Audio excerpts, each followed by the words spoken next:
ہمیں خورشید محمود قصوری جوائن کریں. Thank you Kasuri صاحب for being on the program. Iran اور اسرائیل کے درمیان جب سیز فائر ہوا تو اس وقت امریکی صدر بڑے آپٹمسٹک نظر آ رہے تھے. انہوں نے کہا کہ میں اب ایک سیز فائر اور کرواؤں گا اور وہ غازہ میں ہو جائے گا 1 ہفتے کے اندر, لیکن ایسا نہیں ہو سکا. کیا امریکہ بھی انفلوئنس نہیں کر پا رہا ہے اسرائیل کو؟ دیکھیے بات یہ ہے کہ یہ بدنصیبی کی بات ہے کہ انٹرنیشنل لا کی دھجیاں جس طرح سے اڑائی جا رہی ہیں. میں تو اسٹوڈنٹ بھی رہا ہوں اور میں نے دیکھا ہے انٹرنیشنل لا کی ڈیولپمنٹ کو پہلے. اور یونائٹڈ نیشنز جب بنی تھی تو یہ خیال تھا کہ لوگوں نے, قوموں نے لیگ آف نیشنز کے فیلئر سے سیکھا ہوگا, لیکن لگ رہا تھا کہ ضرور کچھ نہ کچھ پروگریس ہوئی ہے ہیومن رائٹس ایشوز پہ. لیکن تو کمال ہی کر دیا جو پہلے پریزیڈنٹ بائیڈن کے دور میں, لیکن پریزیڈنٹ ٹرمپ کے دور میں ان کو اور زیادہ کھلی چھٹی مل گئی ہے اسرائیل کو. مجھے لگ رہا ہے کہ اب ان پہ آج بھی کو 28 ممالک کا, اب لیڈنگ یورپین کنٹریز بھی ان میں ہیں جنہوں نے بڑے سخت اس پہ بیان دیا ہے. یہ ٹرمپ صاحب جو ہیں کتنی دیر یہ برداشت کرتے رہیں گے, کیونکہ ایک حد تک تو ان کی پالیسی کامن تھی. اسرائیل کے پرو اسرائیل تھے, there is no question. President Trump ہو یا پریزیڈنٹ بائیڈن ہو, یہ انفارچونیٹلی جو یہ ایکسیپٹ کرنے کا بدنصیبی کی بات ہے کہ دونوں جو پارٹیز ہیں ان کی جو میجر لیڈرشپ ہے وہ مرہون منت ہے پرو اسرائیل لابی جو ہے واشنگٹن اور نیو یارک میں. لیکن یہ امید کی جا رہی تھی کہ ان کی خواہش ہوگی کہ ایبراہم اکارڈز کو پریزیڈنٹ ٹرمپ بڑھانا چاہتے ہیں اور چاہتے ہیں سعودی عرب بھی اس میں آ جائے.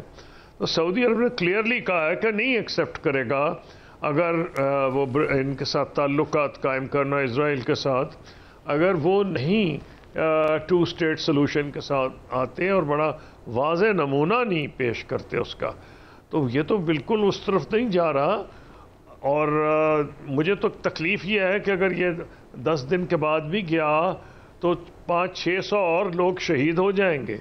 جس طرح سے ظلم سے یہ تو کربلا والا منظر آ گیا ہے کہ پانی لوگ لینے جاتے ہیں تو ان کو شہید کر دیا جاتا ہے, کھانے کے لیے اکٹھے ہوتے ہیں ان کو شہید کر لیا جاتا ہے.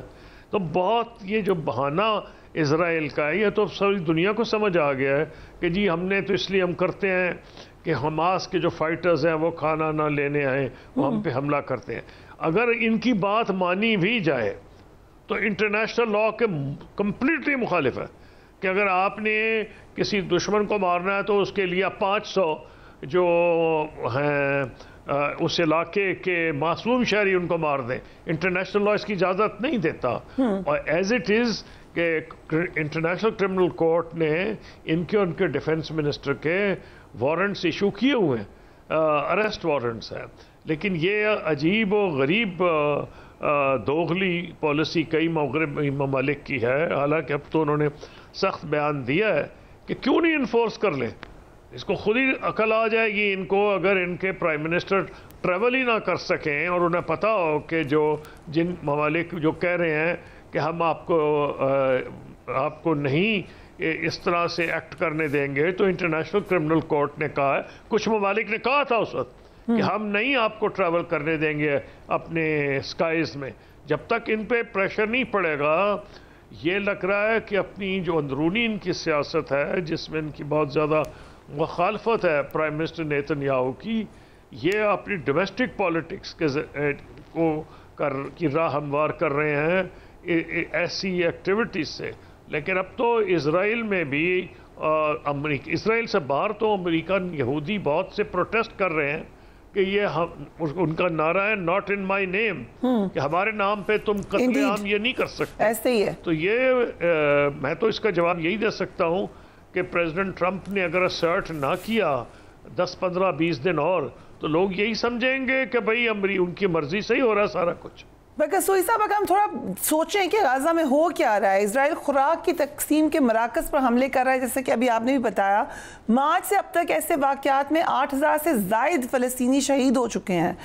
تو اس میں جو ایک آؤٹ ریچ ہونا چاہیے تھا انٹرنیشنل کمیونٹی میں بھی, ہیومن رائٹس آرگنائزیشنز کی طرف سے یا مسلمان ممالک کی طرف سے ان پرٹیکولر, وہ ری ایکشن ہمیں کیوں نظر نہیں آیا؟ جی یہ آپ کا بالکل جائز سوال ہے. میں یہ سمجھتا ہوں کہ جو مسلمان ممالک ہیں ان کو زیادہ، میں نہیں کہہ رہا کہ ٹھیک ہے امریکہ کا بھی بہت وہاں ایک ہے اثر، ملیٹریلی سپر پاور ہے، اور اس وقت روس یا چین اس پوزیشن میں ہی نہیں ہے کہ امریکہ کو ملیٹریلی چیلنج کریں. ڈپلومیٹکلی تو وہ چیلنج کر رہے ہیں.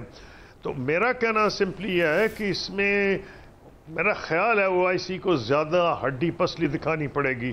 ان کے پاس آپشن نہیں. ایک کام یہ کر سکتے ہیں، اور پہلے ایک زمانے میں پریزیڈنٹ اردوان نے کیا تھا، انہوں نے آرگنائز کیا تھا ایک فلوٹیلا جس میں لوگ والنٹیئر کر رہے تھے کہ ہم کھانا ان کا لے کے جائیں گے اور ہم وہاں ان کو پانی بھی پہنچائیں گے، کھانا بھی لے کے جائیں گے. ان کو اریسٹ کر لیا گیا تھا.